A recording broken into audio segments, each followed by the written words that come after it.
সেটা হচ্ছে আপনারা অবগত আছেন যে গত ২৯শে ডিসেম্বর ২০২৫ সালে ছাত্রদল কর্মীকে বাসা থেকে ডেকে এনে একটা হত্যাকাণ্ড ঘটে মাধবদীতে।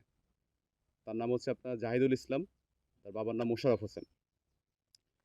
তো এই আ নিহত জাহিদুল ইসলাম জাহিদ তাকে তার নিহতের জন্য যে ২ জন আসামি ছিলেন, একজন হচ্ছে রাজন, একজন জারা।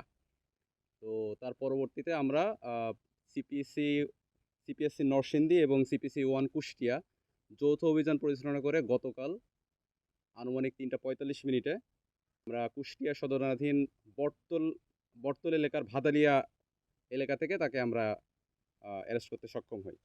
তো ঘটনার প্রেক্ষাপট সম্পর্কে আপনাদের একটু জানার দরকার।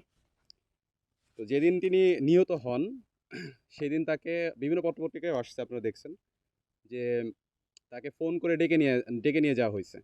এটা হচ্ছে আপনার মাধবদী এলাকার নওপাড়া এলাকাতে। এখানে একটা ইদ্রিস মেম্বার একটা মিল আছে, সেই মিলের পাশে তাকে ডেকে নিয়ে যাওয়া হয় এবং ডেকে নিয়ে এসে কথা কাটাকাটির একটা পর্যায়ে ১ নম্বর আসামি যিনি আমাদের মামলা যেটা হইছে, ১ নম্বর আসামি রাজন তার বুকে সরাসরি ছুরিকাঘাত করে। তো ছুরিকাঘাত করার ফলে সঙ্গে সঙ্গে সে গুরুতরভাবে আহত হয় এবং কিছুক্ষণ পরে তাকে ১০০ শয্যা বিশিষ্ট হসপিটালে নিয়ে আসা হয়। নরসিংদীতে তাকে নিয়ে আসা হয়। নিয়ে আসার পরে কর্তব্যরত যিনি ডাক্তার ছিলেন তিনি তাকে মৃত বলে ঘোষণা করেন। তো আমরা আ গত কয়েকদিন যাবৎ ধরে তিনি যখনই আ মা মামলাটা হয় তার আগে থেকে সেই এলাকা থেকে পালিয়ে যায়। বিভিন্ন জায়গায় তাকে আমরা বিভিন্নভাবে খোঁজার ট্রাই করছি, ম্যানুয়ালি, টেকনিক্যালি। তো পরবর্তীতে আমরা সিপিসি নরসিংদী অর্থাৎ র‍্যাব 11 এবং র‍্যাব 12 এর একটা অভিযাত্রিক দল সিপিসি 1 কুষ্টিয়া থেকে গতকালকে আমরা তাকে অ্যারেস্ট করতে সক্ষম হই। আপাতত আসামি রাজন এবং যারা ২ জনই আপনার হচ্ছে মাধবদী থানাতে আছে। আমরা আপাতত এটা প্রক্রিয়াধীন, মানে তদন্তাধীন।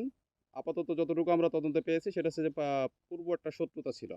তো এটা আ আরো বেশি তদন্ত হবে এবং এর ভিতরে যদি কোনো নাম আসে আমরা অভিযান পরিচালনা করব। মোটামুটি আমাদের পিসিবিও চেক করা হয়েছে। ৩ টা পাওয়া গেছে আরকি এখনো পর্যন্ত। রাজনের। না,